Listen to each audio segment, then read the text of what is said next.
Hello, this is Fetsa here. Welcome you all to Study from Home. Let's start with our class 7 social science with history portion, chapter number 10, 18th century political formation. यानी इस chapter में basically मैं बात करूं तो हम वो चीज़ पढ़ने के लिए जा रहे हैं या फिर वो चीज़ डिस्कस करने के लिए जा रहे हैं दैट कि जब जो ब्रिटिश गवर्नमेंट है कि जिनके बारे में हमें पता है that they have rule over our country India approximately और अराउंड 150 ईयर्स। तो वो जो रूल उन्होंने इस्टेब्लिश किया या फिर सिचुएटेड किया था तो किस तरीके से किया था, राइट? सो एक ब्लिंक की बात करूं देन कि वो यहाँ पे आए थे तो ट्रेड के लिए आए थे, लेकिन धीरे धीरे उन्होंने फाइनेंशियली अपना एक रुतबा बढ़ाया और जैसे जैसे फाइनेंशियली वो पावरफुल बनते गए तो फिर उन्होंने अपना जो एक तरीके से पावर है वो पॉलिटिकल मीन्स राजकारण में भी क्या किया था, पावर अपना उन्होंने बढ़ाया था, जिसके चलते वो धीरे धीरे धीरे हमारी कंट्री के ऊपर राज करते गए और हमारी कंट्री के जो लोग थे, राइट, उनको अपना गुलाम बना के रखा था, राइट? सो उसी के कॉन्टेक्स्ट में कुछ चीज़ यहाँ पे मेंशन की है, राइट? रिगार्डिंग और related it in detail further you will see in standard 8 2. So let's start with our topic. If you look at map 1 and map 2 closely, right? So here map 1 is here, right, where you can see the name of cities or states, right, given here, right? Lahore, Sikh, Panipat, Delhi, Jats, Jaipur, Jodhpur, Gujarat, Malwa, Bengal, Murshidabad, Lucknow, Awadh, right? Such name we can say, we can see. So these are all the places or external boundaries of the Mughal Empire that you can see by the uh, uh, dotted line, right? So let me see you now. These are the areas, right? These line areas, right? All it include the external boundary of the Mughal Empire, right? Around 700 years or in 18th early 18th century. So you will see something significant happening in the subcontinent during the first half of 18th century, right? First half of 18th century means around 1750, right, or 1700 to 1750.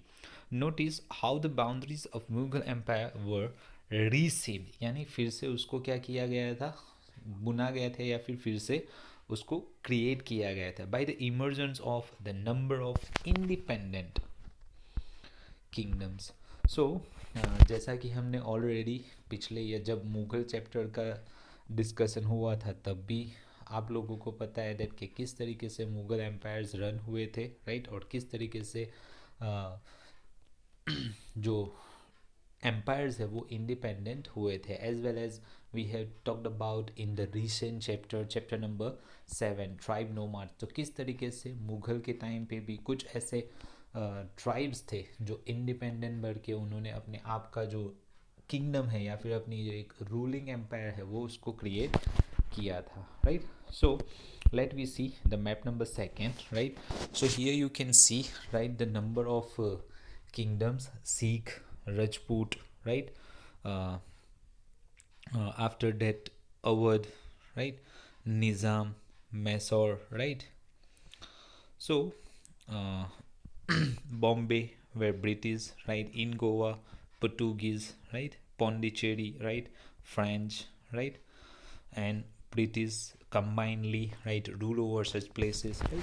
तो ये सारा का सारा यानी इसके बारे में अगर डिटेल में हम जाए देन काफ़ी कुछ है चीज़ कहने के लिए, right? So first of all तो मैं छोटी सी बात यही कह सकता हूँ डैट कि जब कॉन्स्टेंटिनोपल है, राइट, तुर्की का, जो सबसे पहले एक ट्रेड पोर्ट हुआ करता था, राइट, इंटरनेशनल ट्रेड पोर्ट, जो किसके लिए था, सॉरी, तुर्की ने जब कॉन्स्टेंटिनोपल जो एक ट्रेड पोर्ट है वो क्या कर लिया था, जीत लिया था, तब से उन्होंने जो ब्रिटिश या फिर जो यूरोपियन है उनके लिए क्या कर दिया था, वो पोर्ट को बंद कर दिया था, जिसके चलते जो ब्रिटिशर्स थे उनको दूसरी जगह पे क्या करना पड़ा, अपनी लाइवलीहुड्स अर्निंग्स के लिए या फिर लाइवलीहुड्स के लिए किसी दूसरी जगह पे डिपेंड होना पड़ा या फिर किसी दूसरी जगह पे ट्रेड के लिए देखना पड़ा, जिसके चलते जो वास्को दी गामा है, जो यूरोप या फिर कह सकते हैं दैट के पुर्तगीज़ एक सेलर थे,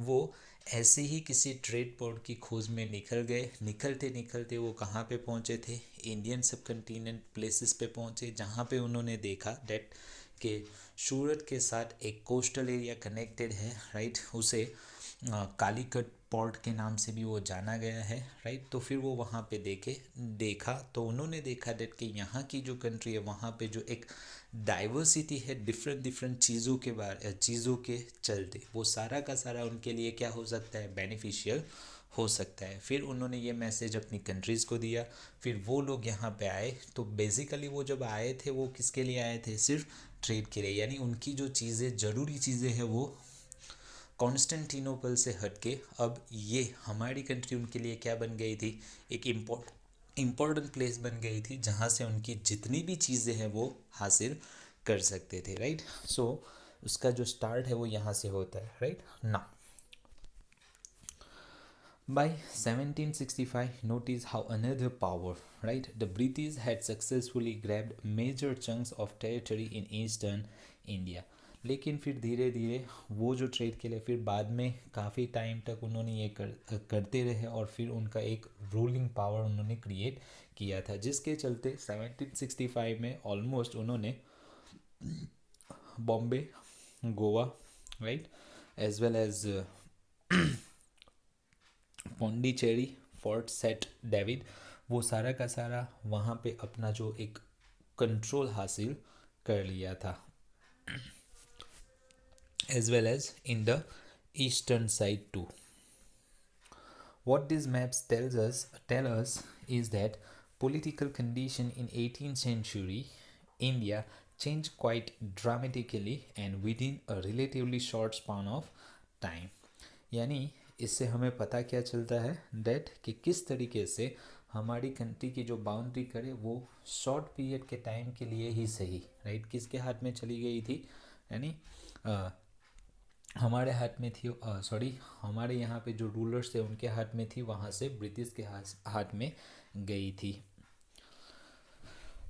So, in this chapter, we will read about the emergence of new political group in the subcontinent during the first half of the 18th century, roughly from 1707 when Aurangzeb died till the Third Battle of Panipat in 1761.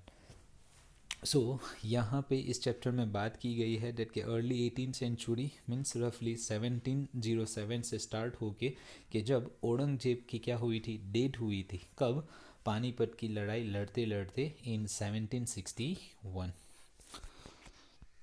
Now, so here map to British territories in the mid 18th century, right? You can see, right? Let me see you, right? Quite observe this portion, right? Here you can see Northern Sarkar, right? Afterwards Banaras, Patna, Murshidabad, Dhaka, so whole Bengal, right, they have controlled over, as well as you can see here, right, portion 2 and here too. At such places, right, the control of British on our country. Now, the crisis of the empire and the later Mughals.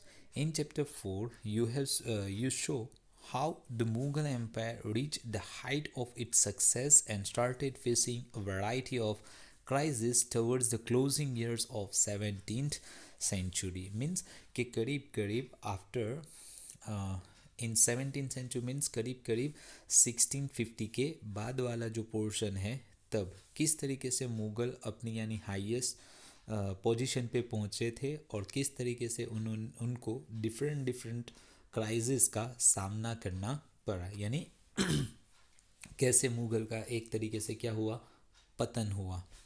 This were caused by number of factors, और ये सब चीज़ हुई थी जिसके लिए काफ़ी सारे factors शामिल है। Number 1, emperor Aurangzeb had depleted the military and financial resources of his empire by fighting a long war in Deccan. Sorry. जिसका एक रीज़न ये भी है दैट कि औरंगजेब ने क्या किया था, एक तो अपनी मिलिट्री को डिप्लीट मीन्स कम कर दिया था, और क्यों कम किया था, बिकॉज के उनके पास फाइनेंशियल रिसोर्सेज इतने नहीं थे दैट कि वो अपनी मिलिट्री को क्या कर सके, फीड कर सके, राइट, यानी उनको मेंटेन कर सके। सो द रीज़न वाई, और उनकी जो लड़ाई है डेक्कन में काफ़ी लंबी चली थी, जिसके चलते राइट मुग़ल को यानी ये जो चीज़ थी कि उनके पास एक तो पैसे नहीं थे अपनी आर्मी को मेंटेन करने के लिए, जिसके चलते उन्होंने आर्मी को क्या किया, कम कर दिया, और दूसरी तरफ उनकी लड़ाई चल रही थी और आर्मी कम पड़ रही थी। सो आर्मी कम होने की वजह से सामने वाले जो एनिमी है उन्होंने उनके ऊपर कंट्रोल हासिल कर लिया था। अंडर हिज सक्सेसर, फिर उनके बाद जो सक्सेसर आए, the efficiency of the imperial administration broke down, और यानी जितने फेमस औरंगजेब रहे, उन्होंने जितनी अच्छी तरीके से रूल किया, उसके बाद जो रूलर्स आए उन्होंने इतना अच्छी तरीके से रूल नहीं किया। सो द रीज़न वाई उनका जो एक एडमिनिस्ट्रेशन है वो क्या हो गया था, ब्रोक हो गया था। It became increasingly difficult for the later Mughal emperors to keep a check on their powerful mansabdars, यानी वो इतना बुरा हो गया था दैट के मनसबदार, दैट के जिनको क्या दिया था, अपनी काबिलियत के हिसाब से या फिर उनकी स्किल के हिसाब से उनको क्या दिया जाता था, रैंक दिया जाता था, और उसके ऊपर किंग क्या करते थे, कंट्रोल रखते थे। लेकिन एक टाइम ये आ गया था दैट कि उनकी जो पोजीशन है इतनी डिफ़िकल्ट हो गई थी दैट कि अब जो मनसबदार है वो ही इंडिपेंडेंट हो गए थे, और मुग़ल एम्परर्स जो औरंगज़ेब के सक्सेसर थे उनके लिए ये ऑलमोस्ट डिफ़िकल्ट हो गया था दैट कि वो उनके ऊपर कंट्रोल रख सके।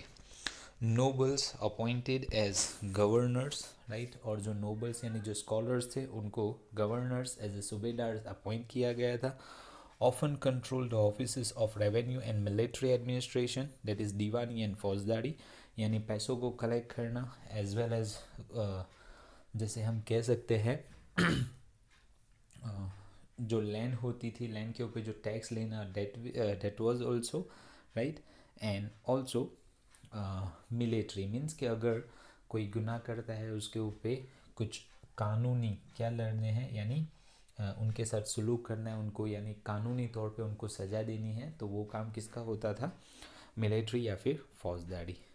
This gave the extraordinary political, economic and military powers over vast region of the Mughal empire. So ये जो चीज़ है फिर बाद में, this give the extraordinary political, economic and military powers over vast region of the Mughal empire. So Mughal empire का ये पूरा का पूरा एक तरीके से मिलिट्री कंट्रोल है, और ये जितना भी पावर है वो इनडायरेक्टली किसको मिलता था, सूबेदार को मिलता था। As the governor consolidated their control over the provinces, the periodic remissions of revenue to the capital decline. अब जैसा कि गवर्नर को क्या मिल जाता था, ये कंट्रोल मिल जाता था, तो periodic remission of revenue to the capital decline, तो फिर वो अपनी तरफ से क्या करते थे, टैक्स चोरी कह सकते थे, राइट, अपने आप से करने लगे। Peasants and zamindari rebellions in many parts of the northern and western India added to these problems, यानी सूबेदार जिनको एक प्रोविंसेस दी जाता वो अपनी मनमानी करते थे, यानी अपने हिसाब से पर्टिकुलर जो एरिया उनको दिया है वहाँ पे बेफिजूल या फिर बिन ज़रूरी या फिर ज़्यादा टैक्सेस वहाँ के लोगों के पास से लेने लगे बिना वजह, राइट, जिसके चलते वहाँ के जो ज़मींदार थे, राइट, या फिर पीजेंट्स मीन्स फार्मर्स थे, राइट, वो उन्होंने रेबेलियंस किया, यानी उन्होंने अपने हक के लिए आवाज़ उठाई, राइट। और ये जो प्रॉब्लम्स क्रिएट हुए थे वो कहाँ पे, northern and western India added to this problem. So ये रिबेलियन से ये रिबेलियन तो था ही, जिसके साथ साथ नॉर्थर्न में भी कुछ प्रॉब्लम्स मुगल एम्पायर के लिए क्रिएट हो रही थी, as well as western part में भी हो रही थी, जिसके चलते ये जो रेबेलियन है वो और ज़्यादा बढ़ा। These revolts were sometimes caused by the pressure of mounting taxes. और ये सारा का सारा जो रिबेल था, विरोध था, प्रोटेस्ट था, वो किसकी वजह से था, डेट के जो सूबेदार्स थे वो ज़्यादा से ज़्यादा टैक्स उनके पास से ले रहे थे। At other times, there were attempts by powerful chieftains to consolidate their own positions। और कई बार ऐसा होता डेट के जो विलेज पर्टिकुलर होता है वहाँ पे जो चिफ्टन यानी जो मेन पर्सन होते, राइट, जो मेन बड़े बड़े लैंडलॉर्ड होते या फिर सरपंच होते, राइट, कभी कभार वही खुद अपने आप को इंडिपेंडेंट कहलवा के खुद ही क्या बनना चाहते थे, रूलर बनना चाहते थे, जिसके चलते Mughal authority had been challenge by the rebellions groups in the past as well, जिसके चलते फिर वो जो चिफ्टन है वो ये जो रिबेलियन है उस रिबेल को क्या करते थे, बैकबोन प्रोवाइड करते थे, जो मुगल के सामने क्या क्रिएट करते थे, चैलेंज क्रिएट करते थे। But these groups were now able to seize the economic resources of the region to consolidate their positions। लेकिन अब ये सारे के सारे ग्रुप हैं, उन्होंने वहीं जो एरिया उनको दिया है वहाँ से जो भी रिसोर्सेज हैं, means in the form of tax और different kind of incomes resources, वो उसी पर्टिकुलर एरिया को इकोनॉमिक यानी मनीटरी फॉर्म में क्या करना चाहते थे, कंसोलिडेट, या फिर उनकी जो पोजीशन है उसको अप करना चाहते थे। The Mughal emperors after Aurangzeb were unable to arrest the gradual shifting of political and economic authority into hands of provincial governors, local chieftains and other groups। यानी औरंगजेब के बाद जो भी मुगल्स आए वो जो प्रोविंशियल लीडर्स यानी जिनको सूबेदारशिप दी गई थी उनके ऊपर कंट्रोल करने में असमर्थ रहे थे, एज वेल एज जो चिफ्टन थे मीन्स के जो गांव विलेज के जो मेन पर्सन थे उनके ऊपर भी वो कंट्रोल हासिल नहीं कर सके, as well as other groups means के जैसे कि हमने पिछले चैप्टर में बात की थी दैट कि किस तरीके से ट्राइब एक कम्युनिटी होती है, आदिवासी पीपल जो अपने आप ही क्या होते थे, उन्होंने अपने आप का एक पूरा क्या बनाया था, किंगडम बनाया था। सो वो धीरे धीरे क्या हुए थे, पावरफुल हुए थे सर। सो आप समझ सकते हो दैट कि किस तरीके से पावरफुल हुए थे।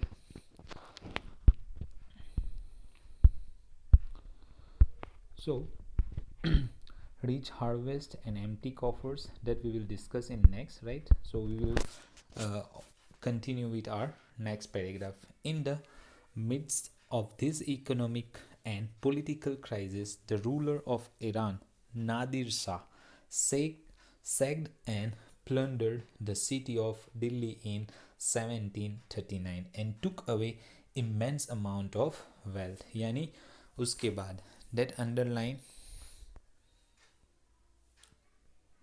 paragraph, right, Nadir Shah, right, the ruler of Iran. तो उन्होंने क्या किया था, वो सेक्ट मीन्स के दिल्ली की तरफ वो आए, वहाँ पे यानी रहे और काफ़ी सारी जो वेल्थ है इमेंस यानी बहुत सारी वेल्थ वो अपने साथ लेके चले गए। This invasion was followed by the series of plundering raids by the Afghan ruler Ahmad Shah Abdali, who invaded North India 5 times between 1748 and 1761। यानी नादिर शाह के बाद कौन आए, अहमद शाह अब्दाली के जिन्होंने नॉर्थ इंडिया में 5 मरतबा अपना रूल क्या किया था, स्थापित किया था, राइट। वो भी यहाँ पे आए और उन्होंने भी सेम चीज़ यानी रेड, एक तरीके से कहे तो जो मुगल के टाइम में उनके जो कंट्रोल में जो रिसोर्सेस उनको देखने को मिले हैं उसके ऊपर रेड की, यानी वो सारा का सारा वेल्थ ये लोग अपने साथ लेके चले गए थे. Nadir Shah attacks Delhi, that also we will discuss in next, right? So